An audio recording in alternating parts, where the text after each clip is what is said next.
I want to talk about how your food actually turns into poop. When you're eating food, you chew your food. You're starting to break your food down. All the stuff that you're eating is giving information through your taste buds down lower into the digestive tract. And then you also have the stomach that has to get ready to break down the protein. Let's talk about this valve on the top of the stomach first. This valve is really important to keep the food in the stomach and from backing up into the esophagus.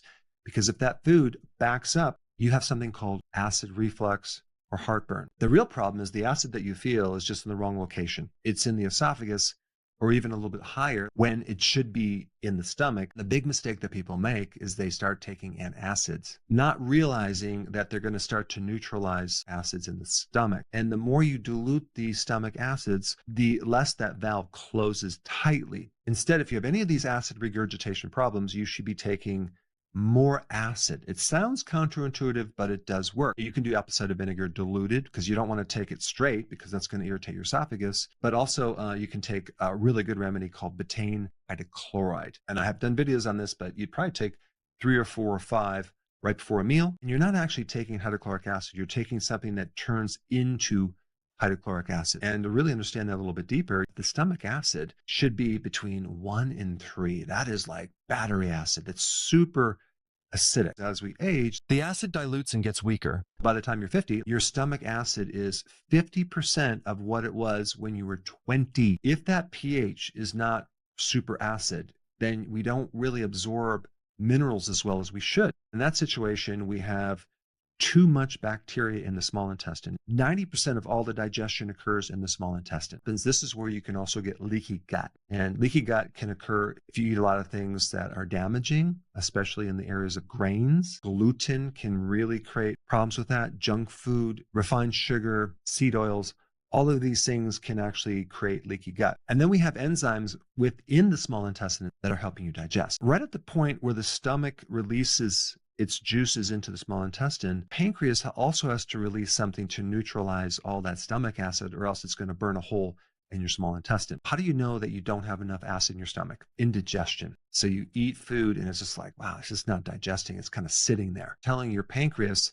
to get ready, start to produce enzymes. You have to then associate that with what enzyme is going to be released, because you have enzymes for protein, carbs, fats. Information is sent down to the liver and the gallbladder to prepare to digest, because we have the bile salts that are involved with that. One tip on digestion is the worse off your digestion is, the less food you should be eating. But then we also have bile. Bile is not made by your gallbladder. The bile is made by your liver. And so the liver makes the bile. It goes down a little tube and then it goes right into the gallbladder and it just gets concentrated to help you break down fats. So here we have the fat, okay, and here we have bile. It's a detergent.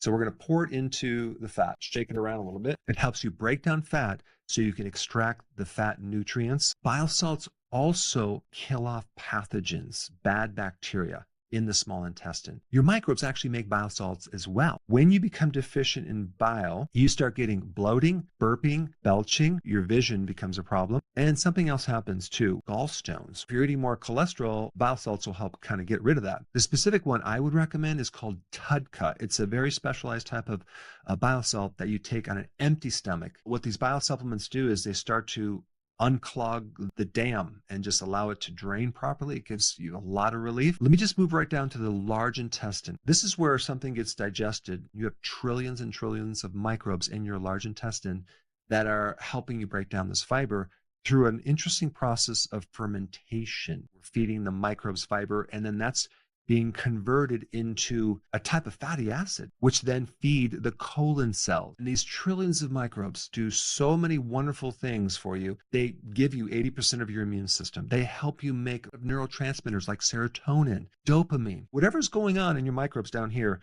is going to go on up here. When you eat food, it has to go through this entire assembly line of things that happen to the point where it ends up as poop. Poop is like mostly water. The reason why it's brown is because of the pigment in the red blood cells that ends up in your stool. And the smell of your poop, it's usually some gas from bacteria. And so it has a certain smell to it, but it can smell even worse at certain times depending on what's happening in your digestion or a lack thereof. When you look at your poop, you can get a lot of clues on what's going on. I'm just going to cover some general things: constipation, diarrhea, and that relates to missing microbes. When you get an antibiotic, people might tell you that those microbes will come back eventually. That's false information. And just think about how many antibiotics we take. But then there's also something else that acts like an antibiotic, Roundup Ready. Roundup Ready has a chemical in it called glyphosate. Glyphosate is an herbicide, but they also have a patent on it acting as an antibiotic because it kills off your microbes. Even things that are non-GMO like wheat are loaded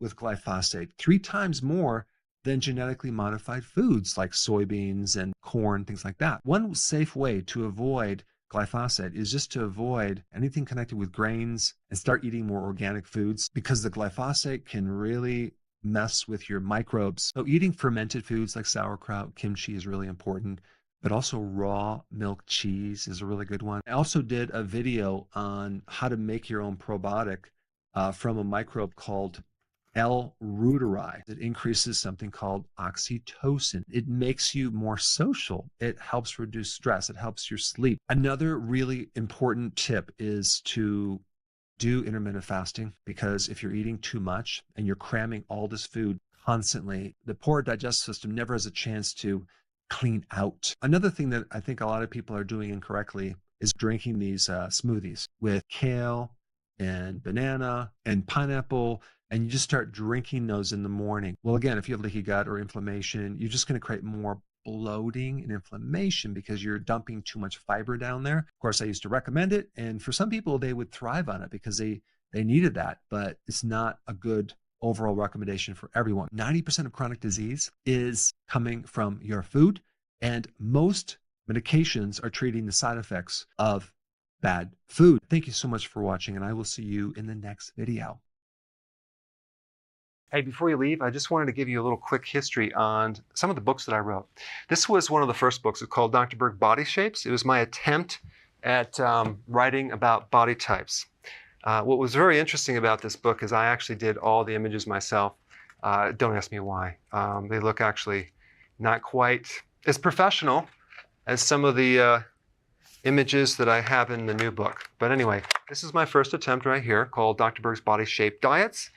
And then I wrote a book more extensive called The 7 Principles of Fat Burning. I don't even have a copy anymore, actually, because it's outdated.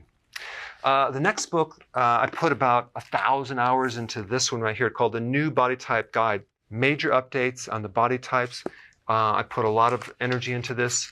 It has professional images, graphics, all sorts of things. Now, the problem with this book is it doesn't really describe what this is really about. Body types are only a small portion of what's in this book. And that's why I changed the name to the Healthy Keto Plan, okay? If you happen to have this book, you don't really need this book because there's only very, very minor updates. But if you don't have this, you need to get this one right here. This book goes into every single detail that you would ever want to know about. It goes into the 7 principles of fat burning. It goes into hormones, the body types, the basic keto plan. It goes into intermittent fasting. I talk about the 10 fat burning triggers and blockers and fat burning strategies with a lot of details in every single chapter. I go into body issues that interfere with losing weight.